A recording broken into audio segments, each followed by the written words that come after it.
Deputy CM Pawan Kalyan కు కేంద్రం గట్టి షాక్ ఇచ్చింది. ఎన్నికలకు ముందు ఆయన చేసిన వ్యాఖ్యలన్నీ అబద్ధాలే అని తేల్చి చెప్పింది. రాష్ట్రంలో 30,000 మంది మహిళలు అదృశ్యం అనే మాటే లేదని పార్లమెంటు వేదికగా కేంద్రం కుండబద్దలు కొట్టింది.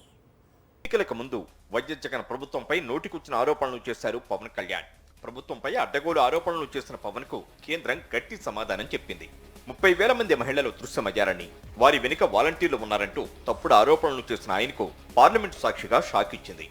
నరసరావుపేట ఎంపీ లావు కృష్ణదేవరాయలు అడిగిన ప్రశ్నకు కేంద్ర హోంశాఖ సహాయ మంత్రి బండి సంజయ్ సమాధానం చెప్పారు.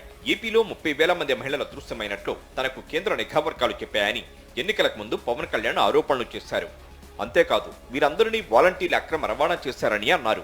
ఒంటరి మహిళల్ని వీళ్ళు టార్గెట్ చేసి ఆ ఇన్ఫర్మేషన్ కొంతమంది సంఘ విద్రోహ శక్తులకు ఇస్తే వాళ్ళని వీళ్ళు కిడ్నాప్ చేయడం కానీ ట్రాప్ చేయడం కానీ జరిగి మిస్ అయిపోయారు ఇంతమంది.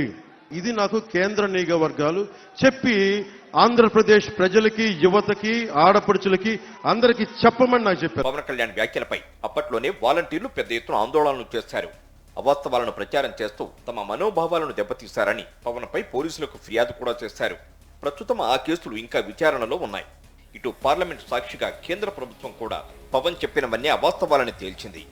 5 ఏళ్లలో 44,685 మంది అదృశ్యం కాగా వారిలో 44,022 మంది ట్రేస్ అయ్యారని లెక్కలతో సహా కేంద్ర మంత్రి బండి సంజయ్ సమాధానం చెప్పారు. మిగిలిన 663 మందిలోనూ కొందరు ప్రేమ పేరుతో ఇంటి నుంచి వెళ్లిపోయి పెళ్లి చేసుకున్న వారు కాగా మానసిక సమస్యలతో వెళ్లిపోయిన వారు ఇంకొందరు. మరి అలాంటప్పుడు 30,000 మందిని వాలంటీర్లు అక్రమ రవాణా చేశారని ఎలా మాట్లాడతారని వైఎస్ఆర్సీపీ నేతలు ప్రశ్నిస్తున్నారు.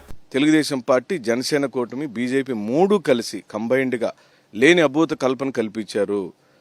ఆ ప్రజల యొక్క మనసులను అల్లకల్లోలం చేశారు అనే దానికి ఇదొక తార్కాణం, ఇదొక ఉదాహరణ. వాలంటీర్ వ్యవస్థకు పవన్ కళ్యాణ్ గారు క్షమాపణ చెప్పాలి. రాష్ట్రంలో 30,000 మంది అమ్మాయిలు మిస్ అయ్యారని పవన్ చెప్పిన మాట అబద్ధమని తేలిపోయిందన్నారు వైఎస్ఆర్సీపీ నేత పోతిన మహేష్. తక్షణం రాష్ట్ర ప్రజలకు పవన్ క్షమాపణలు చెప్పాలన్నారు. మరి పవన్ కళ్యాణ్ గారికి ఏ నిఘా సంస్థలు చెప్పినాయి? ఎవరు చెప్పారు? మీరు మహిళల పట్ల, యువతలపై అడ్డం పెట్టుకొని కుట్రపూరితమైనటువంటి రాజకీయం చేశారు. కాబట్టి మీరు ఆంధ్రప్రదేశ్లోని మహిళల మొత్తానికి కూడా క్షమాపణలు చెప్పాలని మేమైతే డిమాండ్ చేస్తాం. అమ్మాయిల మిస్సింగ్ కేసులను ఛేదించడంలో వైఎస్ జగన్ పాలనకు 5 ఏళ్లలో పోలీసుల పనితీరుకు ఈ లెక్కలే ఉదాహరణని వైఎస్ఆర్సీపీ నేతలు చెబుతున్నారు.